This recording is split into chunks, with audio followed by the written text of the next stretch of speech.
ஒரு ஏழை வியாபாரி வெளியூர் போகிறதுக்காக திட்டமிடுறாரு. தன் வெளியூர் போகிறதுக்கு முன்னாடி தன்னிடத்தில் இருக்கக்கூடிய இரும்பு சாமான்களை எல்லாத்தையுமே தன்னுடைய பணக்கார நண்பர் ஒருவரிடத்துல கொடுத்துட்டு போகிறார். தன் வெளியூர் போயிட்டு திரும்பி வந்து தன்னுடைய பொருளை திரும்ப கேட்குறாரு. ஆனால் அந்த பணக்கார நண்பர் அந்த எல்லா இரும்பு சாமான்களையும் விற்றுட்டு பணமாக்கிட்டார். அப்போது அந்த ஏழை வியாபாரி தன்னுடைய பொருளை கேட்கும் பொழுது தன்னுடைய எல்லா இரும்பு சாமான்களும் வீணாக போயிடுச்சு அப்படின்னு பதில் சொல்கிறாரு. அப்போது இந்த பணக்கார நண்பர் தன்னை ஏதோ ஏமாத்துறாரு அப்படின்னு புரிஞ்சுக்கிட்டு, எப்படி இரும்பு சாமான்கள் எல்லாம் வீணாக போகும் அப்படின்னு கேட்டதும் அந்த பணக்கார வியாபாரி ஒரு பதில் சொல்கிறாரு.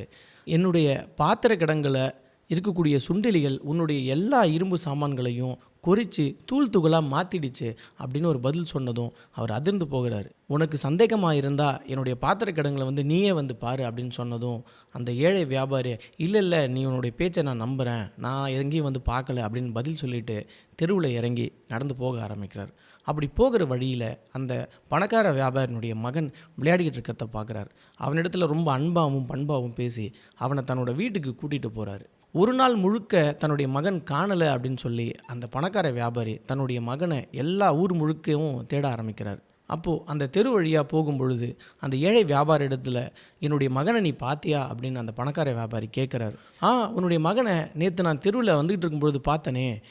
பார்த்தது மட்டும் இல்லாமல் அந்த நேரத்தில் மேலே பறந்துக்கிட்டு இருந்த ஒரு கழுகு கீழே இறங்கி வந்து உன்னுடைய மகனை தூக்கிட்டு போயிடுச்சு அப்படிங்கிறதையும் நான் என் கண்ணால் பார்த்தேன் அப்படின்னு சொன்னதும் அந்த பணக்கார வியாபாரி மிகுந்த எரிச்சல் அடைஞ்சு, ஏன்டா உனக்கு அறிவு இருக்கா, எங்கேயாவது வந்து கழுகு வந்து ஒரு பையனை வந்து தூக்கிட்டு போகுமா, இது நக்கல் பண்ணுற நேரமா அப்படின்னு கேட்கும் பொழுது, ஏன் சுண்டெலிகள் எல்லாம் இரும்பு சாமான்களை குறித்து காலி பண்ணும் பொழுது அந்த கழுகு அந்த சிறுவனை தூக்கிட்டு போவாதா, இது என்ன நியாயம் அப்படின்னு கேட்கும் பொழுது அந்த பணக்கார வியாபாரி தான் செய்த மிகப்பெரிய தவறை அப்போ தான் உணர்றாரு.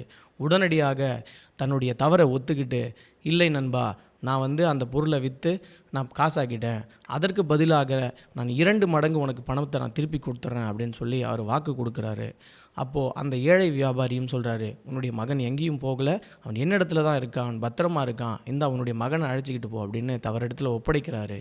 ஆக இந்த சின்ன கதையின் மூலயமாக நாம் தெரிஞ்சிக்க வேண்டிய மிக முக்கியமான விஷயம், பேராசை நம்மை மிகுந்த அதல பாதாளத்திற்கு கொண்டு போய் விடுவதோடு மட்டுமில்லாமல் நமக்கு மிகப்பெரிய துன்பத்தையும் கொடுக்கும் அப்படிங்கிறது தான் இந்த கதன் மூலயமாக நாம் தெரிஞ்சிக்க வேண்டிய மிக முக்கியமான விஷயம்.